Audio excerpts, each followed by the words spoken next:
考 listening 咧，每年我都 tip 有啲學生話你 level 2啦，你 level 3啦，但係到最後佢考 level 5翻嚟喎，點解咁神奇嘅咧？你可以話佢好運，但係其實咧就佢平日亂咁做咯譬如佢 yours sincerely 永遠都唔識串個 sincerely 嘅yours 永遠都係漏咗個 s 嘅，佢唔 care 咯。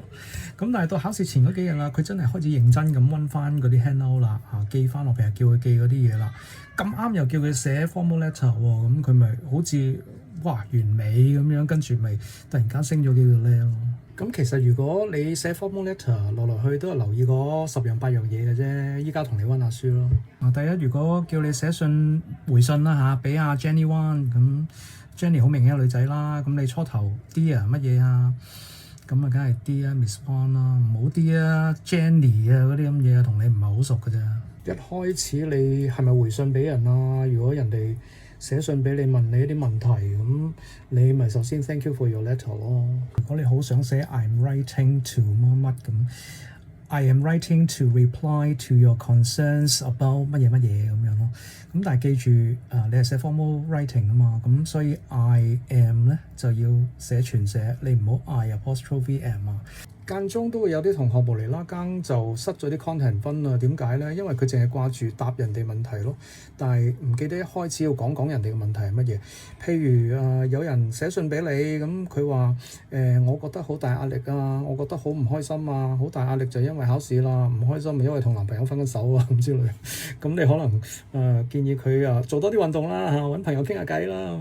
咁但係你叫佢做多啲運動同朋友傾下偈，你都係失咗一分㗎。嗰分係乜嘢咧？你要講翻佢個問題係乜嘢？佢個問題就係考試壓力太大，同埋同男朋友分咗手啊嘛。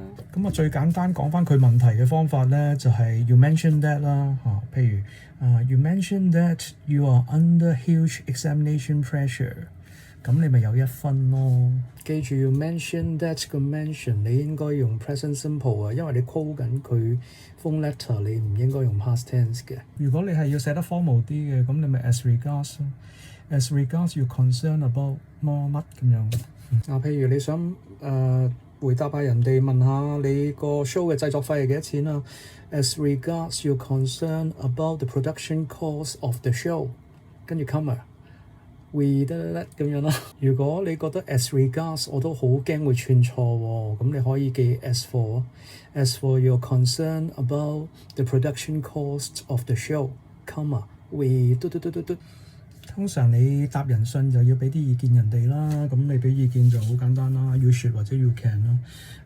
譬如你可以叫佢做多啲運動 ，you should do exercise regularly。咁你連個 should 字都覺得難串，你咪講 you can 咯，you can drink more water 咯，好未？你又想 formal 啲，又想勁啲啦，咁咪 you may consider 跟住後邊 ing 咯譬如 you may consider chatting with your friends regularly about your problems or pressure。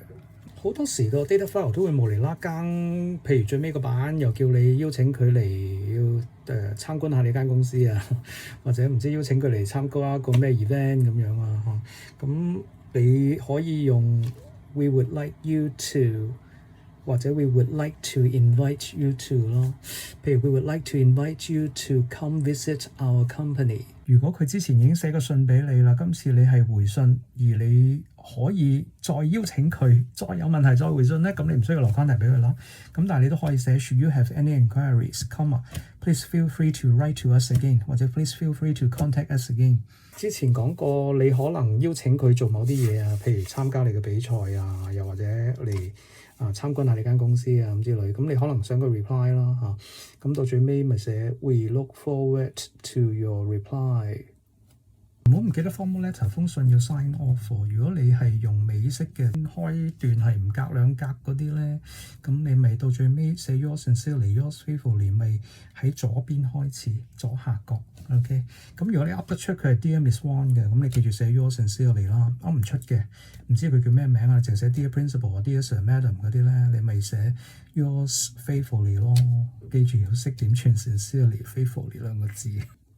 個 PDF file 係咩嚟嘅咧？2個 flowchart 嚟嘅，一邊咧就教你點寫 formal email 有咩要留意啊，另外一邊咧就教你寫 informal email， 即係你當係 friendly letter 乜都好啦即係你可以點寫令佢似 informal 嚇。